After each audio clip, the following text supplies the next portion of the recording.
salli ala Sayyidina Muhammad wa ala ali Sayyidina Muhammad. Segala yang berasal dari Allah kembali ke Allah. Semua kita yang hidup di atas muka bumi ini harus kembali ke Allah. Hidup kita sementara, selalu kita renungi, hidup kita sementara, hidup kita fana, hidup kita merantau di atas muka bumi. Berpikirkah kita tentang kebaikan yang kita lakukan selama satu hari? Banyaknya amal baik yang kita lakukan daripada amal burukkah? Ataukah lebih banyak amal buruk daripada amal baik yang kita lakukan? Perenungan setiap malam dikala kita tidur, bahwa tidur itu adalah mati sementara, di mana rohani kita diperjalankan oleh Allah Subhanahu wa taala, digenggam jiwa kita, digenggam rohani kita oleh Allah Subhanahu wa taala. Apakah dia mati besok nanti? Apakah sebentar dia tidur, dia tidak bangun lagi dikala besok? Apakah dia tidak memikirkan bahwa hidupnya di atas muka bumi hanya bersifat sementara? Di pintu-pintu mana, di elemen-elemen manakah yang berdosa dengan Allah sepanjang satu hari? Kita tidak pernah merenung dan berpikir dikala kita tidur. Ya Allah, ampunilah dosa dan kesalahan kami, ya Rabbah. Kami tak tahu bahwa Engkau berada di balik jasad dan indera yang hina dan papa ini, ya Rabbah. Kami tak tahu, ya Rahman. Kami tak tahu, ya Rahim. Bukankah Engkau menitip kami di muka bumi untuk beribadah kepada Engkau, ya Allah? Karena hanya ada 3 elemen yang sudah berulang-ulang saya katakan. Ada akal fikiran manusia menjadi wadak manusia hina. Ada kolbi manusia yang menjadi wadak hina. Ada nafsu yang diciptakan Allah di perut ini yang menjadi wadak hina. Kelompok yang berada di perut dan nafsu inilah terdiri dari darah, daging, tulang, dan kulit inilah yang harus dicuci bersih. Sedangkan kolbi dan latifah-latifah itu pun harus dicuci bersih. Lalu akal dan fikiran ini harus lepas dari pikiran-pikiran maksiat, pikiran-pikiran maksum, agar ditanamkan nur fuadi di dalam akal fikir kita, agar ditanamkan nurul kolbi di dalam kolbi kita ataupun hati kita, agar dihiasi nurul jasadil madi, nurul jasad yang akan menjaga dan melindungi jasad ini. Itulah peranan daripada cahaya jasadil madi, cahaya hijau yang indah cemerlang, yang akan membungkus jasad ini. Dikala cahaya itu berjalan, maka hamba Allah, jangankan jin ataupun iblis, malaikat pun sujud kepadanya. Lalu hamba Allah itu berkata, mengapa engkau sujud kepadaku? Aku tidak melihat engkau, tetapi aku melihat Zat yang menciptakan aku. Karena itu adalah nurnya Allah Subhanahu wa ta'ala. Begitupun cahaya yang berwarna biru yang bernama nurul iman, cahaya kolbi kita. Begitupun cahaya yang berwarna kuning yang menghiasi kun fayakun, fa idza arada syai'an ay yakuna lahu kun fayakun. Barang siapa, kata Allah, aku ciptakan di muka bumi ini dengan menyebut fa idza arada syai'an ay yakuna lahu kun fayakun, jadi maka jadi. Lalu cahaya putih nurnya Muhammad sallallahu alaihi wasallam. Di dalam cahaya putih itu terkandung segala nur. Allahu nurun ala nuri. Di dalamnya ada nurul ilmu, di dalamnya ada nur dan segala nur yang ada tercipta di dalamnya. Keindahan-keindahan gaib kita berpesiar dari alam yang satu ke alam yang lain. Alam jin, alam barzah, al-malakuti nur, al-malakuti ruh. Di negerinya para wali, alam al-kausyar asyari misalnya, ataupun negerinya para nabi. Insya Allah, alam ciptaan Allah itu hanya pemandangan-pemandangan gaibiah, khasiat gaibiah yang diberikan kebesaran oleh Allah Subhanahu wa ta'ala atas hambanya, kekasihnya yang sangat dekat kepadanya. Dikala dia dekat mencintai Allah, entah melalui zikirnya, entah melalui sholatnya, entah melalui puasanya, ataupun beribadah membacakan Al-Furqanul Aziz dengan indah dan lantunan syair yang indah. Insya Allah syair sufi dan syair tasawuf adalah syair yang mengandung hakikat cinta kepada Allah yang luar biasa. Keindahan-keindahan itulah dipertontonkan oleh Allah agar diberitahukan kepada hambanya bahwa sesungguhnya Allah Maha Besar, Allah Maha Kuasa, Allah yang menciptakan segala keindahan dan kenikmatan itu. Yang dia cari adalah Allah yang menciptakan segala hamba. Kita tidak pernah menyadari kalau kekuasaan dan kebesaran Allah yang membuat langit ini tidak akan runtuh sepanjang hayat. Nur apakah yang menopang langit yang begitu indah ini? Tetapi Allah mempertontonkan kebesarannya bagi hamba Allah yang kasyaf mukasyafa. Dia akan melihat ada nur alif yang tegar yang menopang sepanjang hidup dan hayat yang dikandung badan kita menontonnya. Nur alif Allah, nur alif Ahmad, nur alif Adam. Ada 3 cahaya itulah yang menopang hingga datangnya kiamat, trompet sangkakala dari malaikat Israfil alaihissalam. Allah mengembalikan nur itu, lalu langit ini runtuh entah berantakan kemana-mana. Hancur leburlah bumi ciptaan Allah ini, hancur leburlah langit ciptaan Allah. Semua hamba Allah ini diciptakan lalu dimatikan dalam keadaan kiamat. Ketika 2/3 malam kita bangun melaksanakan sholat tahajud, titisan air mata tidak pernah lepas karena cinta kepada Allah Subhanahu wa ta'ala. Di saat sulit dan senyap itulah kita dekat dan Allah lebih dekat lagi. Lalu kita akan jauh tidak berjarak tetapi dekat menjadi tiada. Hanya Allah yang ada. 2/3 malam. Dasar yang harus kita pelajari adalah ilmu fikih. Bagaimana tata cara kita berjalan dan berakhlak di atas muka bumi, dan bagaimana tata cara dan kita berakhlak dengan Allah Subhanahu wa ta'ala. Setelah dasar itu kita lalui, maka mari kita mengkaji lebih dalam Oleh karena itu pengajian kita ini termasuk pengajian tasawuf, pengajian yang mengkaji diri tentang asal-muasal diri kita dan bagaimana caranya kita bertemu Allah Subhanahu wa taala. Kalau kita mulai titik kesadaran seperti itu, maka insya Allah mudah-mudahan kita termasuk hamba Allah yang bahagia dan menikmatinya. Karena bagaimanapun banyaknya harta, kita tidak merasakan harta itu. Bagaimana banyaknya dan tingginya pangkat dan jabatan, kita tidak merasakan tinggi dan pangkatnya jabatan itu. Karena Allah Al-Malikul Haqqul Mubin, Allah Maharaja, Allah yang punya harta, Allah yang punya segalanya. Semuanya hamba ciptaan yang tidak kekal dan abadi di atas muka bumi akan ditinggalkan di muka bumi. Yang kita bawa adalah diri kita dan amal perbuatan jasad kita. Tugas kita di muka bumi adalah berhadap bertemu dengan Allah dalam keadaan kita awali dengan membersihkan diri, membersihkan nafsu di perut kita, membersihkan kolbi dan hati kita, membersihkan nafas agar nyawa kita melepas pergikan raga ini dalam keadaan mulia di mata Allah. Allahumma salli ala Sayyidina Muhammad wa ala ali Sayyidina Muhammad. Tidak lupa-lupa dan tidak putus-putus kita berselawat atas baginda Nabi Muhammad sallallahu alaihi wasallam. Karena jasad yang mulia itulah asal muasal daripada nur ciptaan kita. Karena jasad yang mulia itulah diberi gelar kemuliaan oleh Allah Subhanahu wa taala Az-Zahir wal Batin. Dia adalah awal dari dalam bentuk nur dan dia akhir dalam bentuk jasad terciptanya sebagai seorang nabi. Maka kalau ada orang bersemedi dan bermeditasi tidak bertengger dan berpondasi kepada ajaran jasadnya baginda Nabi Muhammad sallallahu alaihi wasallam yang bernama agama Islam, kitab sucinya bernama Al-Quran, maka bagaimana tingginya dia bermeditasi ataupun bersemedi, dia tidak akan ketemu bernama nurnya Muhammad, dia tidak akan Islam. Jiwanya tidak pernah beragama Islam. Kalau dia bersemedi, bermeditasi, tidak berpondasikan dengan asyhadu alla ilaha illallah wa asyhadu anna Muhammadar Rasulullah, dia tidak pernah mengakui dan bersaksi bahwa Allah itu adalah Tuhan yang diciptakan hanya satu dan ahad, lalu Muhammad itu adalah utusannya, maka bagaimana tinggi tingkatan semedinya, dia tidak akan beragama Islam. Dia tidak pernah menjadikan jiwanya beragama Islam, karena ruhaninya persiar, tidak pernah bertemu dengan nurnya Muhammad sallallahu alaihi wasallam. Mengapa? Karena nur yang dia ketemu, syaratnya dia harus menjalankan syariat jasad daripada nur itu sendiri. Siapa jasad daripada nur itu? Itulah baginda Nabi yang kita cintai, Nabi Muhammad sallallahu alaihi wasallam. Itulah tahapannya as-syariat, at-tariqah, al-haqiqat wal ma'rifat. Itu yang pantasnya kita berdoa dan berniat. Ilaihi anta maqsud wa ridaka matlub, a'tini mahabbah wa ma'rifataka ya jalali wal ikram. Kepada engkau ya Allah aku maksud, ridhomu aku cari ya Rabbah, di bawah payung cintamu aku mendapatkan ma'rifat. Ridho, kehendak, izin Allah. Kita mencari ridhonya, kita mencari kehendaknya, kita mencari izinnya, kita mencari restunya. Kalau kita sudah mendapatkan restunya, berarti kita bernaung di bawah payung cintanya. Kalau kita sudah bangun di bawah payung cintanya, maka kita seperti dipeluk oleh Allah Subhanahu wa taala dalam naungan cintanya. Marifatlah kita. Itulah intinya kita mendapatkan basin min Allah Ar-Rahman Ar-Rahim. Bismillahirrahmanirrahim. Barang siapa yang ingin mencari tahu tentang 6.666 ayat 30 juz Al-Quran, maka dia akan bertemu dengan rahasianya Al-Fatihah, 7 ayat Al-Fatihah. Al-Fatihah itu umul kitab. Barang siapa yang telah bertemu dengan rahasia 7 ayat Al-Fatihah, Al-Fatihah itu umul kitab, dia akan bertemu dengan rahasianya Bismillahirrahmanirrahim. Ba, Sin, Mim, Allah Rahmanur Rahim. Seperti kita mentauhidkan Allah, la ilaha illa Allah. Mana yang harus dinafikan, mana yang harus diisbatkan. Numpuk-numpuk banyak amalan kita di muka bumi secara syariat dan jasad ini. Tetapi ingat, pada saat kita mati dan melepaskan sakaratul maut, itu memiliki ilmu yang khusus. Karena tanda-tanda kematian itu akan diberitakan oleh Allah Subhanahu wa taala melalui hambanya yang sangat dekat dengan Allah Subhanahu wa taala. Dan itu memiliki ilmu sendiri. Tidak bisa kita abaikan bagaimana kita harus mati. Tidak bisa kita menjadikan patokan tumpukan amal baik kita yang begitu banyak, bahwa kita mati dalam keadaan husnul khatimah dan sakaratul maut kita dalam keadaan lembut dan nikmat serta indah. Karena Nabi kita baginda Rasulullah sallallahu alaihi wasallam dalam riwayat para ulama dan para sahabatnya, beliau pun mengalami rasa sakitnya ketika dia meninggalkan dunia. Lalu kalimat terakhirnya dia mengatakan ar-rafiqul a'la, ar-rafiqul a'la, ar-rafiqul a'la. Allah maha tinggi dan maha tinggi. La haula wala quwwata illa billahil aliyyil azim. Amalia ilmu tasawuf inilah yang harus kita cari, yang harus kita amalkan demi semata-mata dalam keadaan kita cinta kepada Allah Subhanahu wa taala. Karena sudah lama ruhani kita bertengger di dalam jasad yang hina ini. Sudah berapa banyak jasad hina ini melakukan perbuatan dosa dan kekeliruan, hanya mempertuhankan nafsunya daripada Allah Subhanahu wa taala yang menciptakan nafsu. Oleh karena itu marilah kita membersihkan jasad kita sebersih-bersihnya dan sesuci-sucinya oleh Allah Subhanahu wa taala melalui zikrullah. Yang kedua, setelah kita bersihkan jasad kita, maka kita bersihkan lagi kolbi kita, lalu kita bersihkan lagi nafas kita.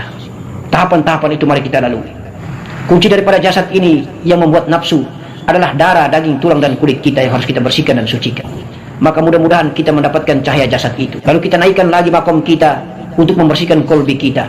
Jagalah syahwat sangka, jagalah ujub dan sombong takabur kita. Matikanlah semua rasa-rasa penyakit hati yang ada di dalam diri ini dengan zikrullah, ala bizikrillah tatma'innul qulub. Lalu pikiran kita lepas daripada kemaksiatan, pikiran kita lepas daripada kemesuman yang hari-hari kita berfikir, maka insya Allah akan datangkan nur fuadihnya. Maka ketika melantunkan zikrullah la ilaha illa Allah, kita palu dan kita gosok habis-habisan di jantung ini, di kolbi ini, agar bersih hati ini. Barang siapa kalau hatinya bersih, maka sesungguhnya semua amalnya diterima Allah Subhanahu wa taala. Kalau hatinya buruk, maka semua amalnya tidak akan diterima oleh Allah Subhanahu wa taala. Maka datuk kita baginda Nabi Muhammad sallallahu alaihi wasallam mengatakan bahwa sesungguhnya perbuatan kita tergantung daripada daging yang sepotong itu. Kalau daging itu buruk, maka buruklah semua amalan kita. Kalau daging itu baik, baiklah amalan kita. Pertanyaan para sahabat, daging itu apa? Daging itu adalah kolbi, hati. Awetkanlah hati ini dengan kalimat-kalimat Allah Subhanahu wa taala, agar Allah tanamkan nurnya, cahayanya yang indah.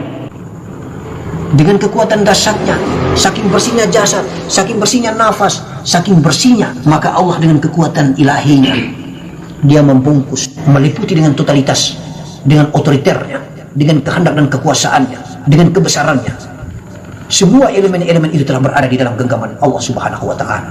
Di dalam Allah ada jasad, di dalam Allah ada ruh, di dalam Allah ada nur. Tetapi Allah bukan nur, Allah bukan ruh, Allah bukan jasad. Hanya tergantung daripada kebesaran dan kekuasaan Allah, banyaknya frekuensi jumlah daripada nur ataupun totalitas daripada nur, power energi kekuatan daripada nur yang membungkusi ruh masuk ke dalam rahim istri menjadi anak ini. Antara yang satu dan yang lain berbeda-beda. Itu tergantung daripada ridho Allah saja. Makanya di muka bumi ada jasad manusia menjadi ulama, ada jasad manusia menjadi hamba biasa saja. Ada yang dikasih oleh Allah itu bernama wahyu, ada dikasih Allah itu bernama mukjizat, ada dikasih Allah itu bernama maunah, ada dikasih Allah itu bernama karomah, ada dikasih Allah itu bernama ilham, ada dikasih Allah itu bernama inspirasi. Jadi semua kekuatan-kekuatan di luar kesadaran kita, kekuatan semata-mata murni dari Allah ini, itulah dititipkan pada saat pertama yang berasal dari tulang sulbi, masuk ke dalam rahim istri kita misalnya. Insya Allah sumbernya berbeda-beda, sumbernya tetap dari Allah, tetapi kadarnya itu, kadar nur itu antara si A dan si B beda-beda banyaknya, beda-beda terangnya, beda-beda kebesaran Allah yang titipkan itu banyaknya, jumlah kebesarannya, jumlah kekuasaan dari Allah itu atas hamba yang diciptakan ini misalnya. Paham ya? Ada yang 5 watt, ada yang 10 watt, ada yang mungkin 50 watt misalnya dititipkan Allah. Tiba-tiba besok lusa ini anak dilahirkan besar menjadi seorang ulama misalnya, mendakwah misalnya, seorang mursyid besar misalnya, seorang syekh misalnya, imam misalnya. Begitulah di hadapan Allah. Masing-masing dikasih kemuliaan oleh Allah dengan pangkat dan jabatan di hadapan Allah dan pangkat dan jabatan di antara sesama manusia. Sumbernya beda-beda. Ruh tidak akan hidup tanpa nur, nur dan ruh tidak akan hidup tanpa Allah yang menciptakannya. Sedangkan jasad adalah wadah mati. Ada akal manusia, ada kolbi manusia, ada nafsu manusia di dalam raga hamba yang hina ini. Kita zikir dengan zikir zahir untuk melindungi dan menjaga kebersihan jasad kita. Kita dengan menzahirkan, mensuarakan la ilaha illallah, la ilaha illallah, la ilaha illallah. Lalu kita zikir dengan di dalam hati saja. Muncullah Allah, Allah, Allah, Allah di dalam hati kita. Itu semua semata-mata adalah alat pencuci, sabun pembersih. Memasukkan napas kita, kita melantunkan zikir. Insya Allah dalam pekerjaan kita, kapan dan dimanapun kita berada, itu termasuk dalam kategori zikir nyawa. Zikir untuk membersihkan nyawa kita, jiwa kita, membersihkan ruhani kita, termasuk pikiran-pikiran kita. Pertama memang kita harus mensengajakan untuk meniadakan penyakit-penyakit itu dulu. Lalu kita istighfar, kita merasa diri penuh dengan kesalahan dan berdosa, kita bertaubat di hadapan Allah, entah di atas sajadah, entah kita duduk merenung dalam keadaan tafakur. Insya Allah setelah kita menyesal dan melepas pergikan semua kesalahan dan dosa kita di perut, nafsu, di kolbi dan di pikiran kita, baru kita mulai melantunkan alat kendaraan indah ini yang bernama zikrullah. Kalau memang sudah bersih, Allah akan nampakkan kebersihan kita itu dengan pemandangan-pemandangan ghaibiyah. Kita bisa melihat negerinya Allah Subhanahu wa taala dengan kasaf mukassafah. Bagaimana cara dia membenarkan pikirannya itu, itulah dia perlu belajar yang namanya tarekah. Itulah dia perlu belajar yang namanya mendengar penjelasan-penjelasan daripada guru.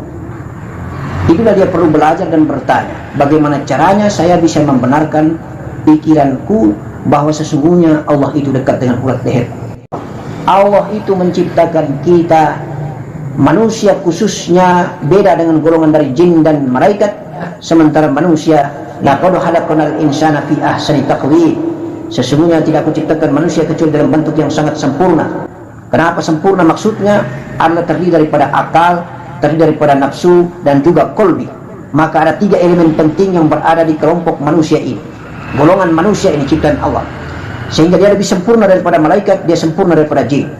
Karena jin hanya memiliki nafsu, malaikat hanya memiliki kolbi, tetapi manusia memiliki 3 sekalian, disempurnakan lengkapi dengan akal dan pikirannya. Maka pertama yang datang menjadi pikirannya, bayangannya, inspirasinya yang masuk adalah bahwa bagaimana caranya saya bisa membuktikan kebenaran bahwa Allah dekat sekali dengan urat leher ini. Itulah agama Islam ini mengajarkan dengan cara tasawuf. Kemarin kita sudah mengetahui bahwa di balik wadah akal ini ada ruh, di balik wadah yang bernama nafsu ini ada ruh, di balik wadah yang bernama qalbi ini ada ruh, di balik raga yang hina ini adalah ruh, dan di balik ruh ada Allah Subhanahu wa taala. Yang kita pikirkan dan kita fokuskan itu hanya 3 elemen ini. Jasad dengan semua elemen kesempurnaan lengkapnya, lalu ada qalbi, lalu ada ruh. Jasad dengan kesempurnaan lengkapnya, termasuk qalbi, nafsu dan akal, ini kita masukkan ke dalam satu komunitas dan elemen jasad. Di belakangnya ada ruh, di belakang ruh ada nur, di belakang nur ada Allah Subhanahu wa taala. Bagaimana caranya kita berangkat pesiar dari alam raga ini menuju ke alam ruh, menuju ke alam nur, menuju ke Allah pencipta nur, pemilik nur, dan pencipta ruh, pemilik ruh, untuk kita bertemu dengan Allah yang sangat rahasia, berkedudukan tinggi di atas ketinggian itu. Wahdanya itu wahdah, ahad ya ahad, insya Allah. Maka kita berzikir dengan zikir nafas atau disebut dengan zikir rahasia, zikir tubuh, zikir hati, zikir nyawa, zikir rahasia. Kalau kita sudah berzikir nyawa, kita sudah berzikir nafas, insya Allah 3 kelompok zikir inilah kita tembus, bertemu dengan ruh, bertemu dengan nur, bertemu dengan Allah yang menciptakan nur, bertemu dengan Allah yang menciptakan ruh. Maka awalnya ketika kita berzikir, lalu kita bertemu dengan cahaya-cahaya sebagaimana saya jelaskan tadi, itu lambangnya bahwa makom dan tingkatan amalia kita sudah masuk ke kelompok yang diberi besar oleh Allah Subhanahu wa taala dengan kasaf kita. Berarti derajat ketakwaan kita sudah mampu melihat cahaya di ujung jasad kita, cahaya di ujung kolbi kita, cahaya di ujung nafas kita, atau cahaya di ujung nyawa kita. Kalau kita sudah bertemu dengan cahaya-cahaya Allah itu, insya Allah kita masuk ke dinding rasa. Kalau kita masuk ke dinding rasa, insya Allah kita sudah kategori masuk ke areanya ruh, karena di dalam rasa ada ruh. Kalau kita sudah bertemu dengan ruh, insya Allah kita akan bertemu dengan nur Allah, nur Muhammad. Lalu kita bertemu dengan sejatinya Allah Subhanahu wa taala, menciptakan nur, yang menciptakan ruh. Kalau kita sudah bertemu, jangankan bertemu pencipta nur, pencipta ruh, pencipta rasa yang bernama Allah, kita barusan sampai ke dinding rasa pun kita sudah merasakan adanya Allah. Kalau kita sudah merasakan adanya Allah di dinding rasa, maka insya Allah akidah tauhid kita yakin bahwa Allah itu sangat dekat, teramat sangat dekat, bahkan menjadi dekat seperti menjadi tiada. Maka yakinlah kita seyakin-yakinnya, tidak akan terlepas lagi dan bergeser apapun jua, bahwa sesungguhnya Allah sangat dekat, bahwa sesungguhnya kita tiada, Allah yang ada. Kitalah Allah, Allah kita. Tetapi kita bukan Allah, Allah tetap Allah, kita tetap kita. Dan kita hanyalah wadah ciptaan. Sederhananya seperti itu. Ada yang makrifat lewat kendaraan jasadnya. Maka kemarin saya mengatakan kadang orang beristinja yang baik di hadapan Allah bisa bermakrifat. Hanya kendaraannya berbeda. Ada yang kendaraannya mengikuti pintu jasad, ada yang kendaraannya mengikuti pintu kolbi, ada yang kendaraannya mengikuti pintu nafas. Tidak selamanya bertemu Allah harus mengikuti pintu nafas. Ada juga merupakan amalia-amalia sunnah Nabi, dia bisa bermakrifat melalui jasadnya, melalui kebersihan dan kesucian jasadnya. Makanya kemarin saya ulang-ulang mengatakan ada yang membacakan Al-Quran tiba-tiba dia kasar, perjalankan spiritualnya. Ada yang berpuasa misalnya, puasa sunnah, dia tidur, diperjalankan rohaninya, lalu dia makrifat. Ini adalah amalia-amalia jasad, amalia-amalia raga. Karena saking bersihnya raganya, insya Allah amalia raganya, amalia jasadnya diridhoi dikaruniai Allah dengan perjalanan spiritual makrifat kepada Allah Subhanahu wa taala. Ada juga melalui zikir kolbinya. Itu berarti dia melalui pintu kolbinya. Lalu dia bertemu dengan ruh, lalu dia bertemu dengan nur, lalu dia bertemu dengan Allah yang menciptakan nur dan menciptakan ruh. Ada yang melalui pintu nafas. 3 pintu-pintu ini lalu dilalui kemudian masuk kepada dinding rasa misalnya, maka dia sudah masuk ke negeri rasa, dia sudah yakin dalam keadaan seperti itu bahwa Allah sudah tidak lagi jauh, tetapi justru Allah dekat sekali. Allah tiada, dia yang ada, dia tiada, Allah yang ada. Rahasia di atas rahasia. Maka Allah mengatakan bahwa hambaku adalah rahasiaku dan aku adalah rahasia hamba. Tahapan-tahapan teknis itu kita lalui. Syariatnya kita kasih bersih, masuk kita berjalan yang namanya tareka, menuju ke negeri kolbi namanya hakikat. Sampai dengan makom kolbi, masuk ke tingkat nafas, kita sudah bisa Allah, bisa-bisa kita sudah bermakrifat kepada Allah. Jadi jenjang seperti itu. Raga ini harus bertindak, berperilaku dan harus menjadi Nabi Muhammad SAW. Lalu ruh ini harus menjadi Nur Muhammad. Lalu Nur Muhammad harus menjadi Allah Subhanahu wa Ta'ala. Itulah dia punya terjemahannya. Terjemahan tasawufnya seperti itu. Banyak orang menganalisa perbedaan antara nafas, ruh, jiwa. Bahasa saja, kullu nafsun za'iqatul maut. Ada yang mengatakan lepas nafas, ada yang mengatakan lepas ruh, ada yang mengatakan lepas jiwa. Tetapi dalam kegiatan pengajian kita, sesungguhnya nafas itu adalah wadah. Maka ruh itulah berada di dalam wadah nafas. Nafas ini kita masih merasakan adanya, tetapi ruh kita tidak akan bisa merasakan adanya.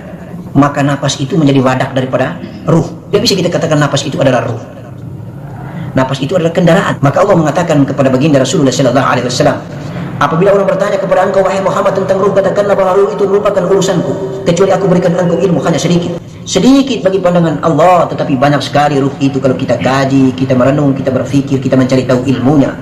Bagi kita hamba yang hina dan papa ini. Jadi itu saja singkat pengajian kita. Nafas itu merupakan wadah daripada ruh. Nafas bukan ruh. Nafas adalah kendaraan daripada ruh. A'udzubillahi minasyaitonirrajim. Bismillahirrahmanirrahim. Alhamdulillahirabbil alamin hamdan syakirina hamdan na'imna hamdan yuwafi ni'amahu wa yukafi majidah. Allahumma shalli wa sallim wa yubarik ala sayyidina Muhammadin fil awwalin wa yubarik ala sayyidina Muhammadin fil akhirin wa yubarik ala sayyidina Muhammadin fil zahirin wal batin wa yubarik ala sayyidina Muhammadin fil a'la ila yaumiddin. Ya Allah ya Rabbah, kami hamba-hambamu yang hina dan papa. Kami pantas dicaci dan dimaki ya Rabbah. Kami hambamu yang banyak dosa dan berbuat cara dan hina di hadapan. Kami memohon ampun kesalahan dan dosa kami ya Allah. Ampunlah kesalahan dan dosa daripada kedua orang tua kami ya Allah. Ampunlah kesalahan dan dosa saudara-saudara kami yang beriman, muslim, muslimat, mu'minin, mu'minat. Rabbah, kepada engkau kami maksud dan ridhamu kami cari. Di bawah payung cintamu kami bermakrifat kepadamu ya Rabbah. Izinkanlah kami duduk bertiga malam engkau bangunkan kami ya Allah, agar kami tinggalkan semua yang ada di muka bumi ini, kecuali kami hanya bermujahadah, bermusyahadah, lalu kami berdialog bercakap-cakap dengan engkau yang maha yang kami cintai. Engkau adalah tempat di mana kami lantunkan cinta kami ya Allah. Engkau adalah tempat di mana kami sujud ya Allah. Engkau adalah tempat kami di mana kami ruku ya Allah. Keluarkanlah kami dari segala kesulitan hidup di muka bumi ini ya Allah. Karena sesungguhnya dunia ini bagi kami hanyalah merupakan hijab. Walaupun engkau ciptakan untuk kami cari seakan-akan kami hidup selama-lamanya. Rabbah, tidak tempat kami mengadu dan kami bermunajat kecuali hanya kepadamu ya Allah. Izinkanlah kami mencintaimu sampai dengan kami menitiskan air mata cinta ini. Lalu kami tidak mengetahui bagaimana mungkin kami bisa mencintaimu dengan cara menitiskan air mata.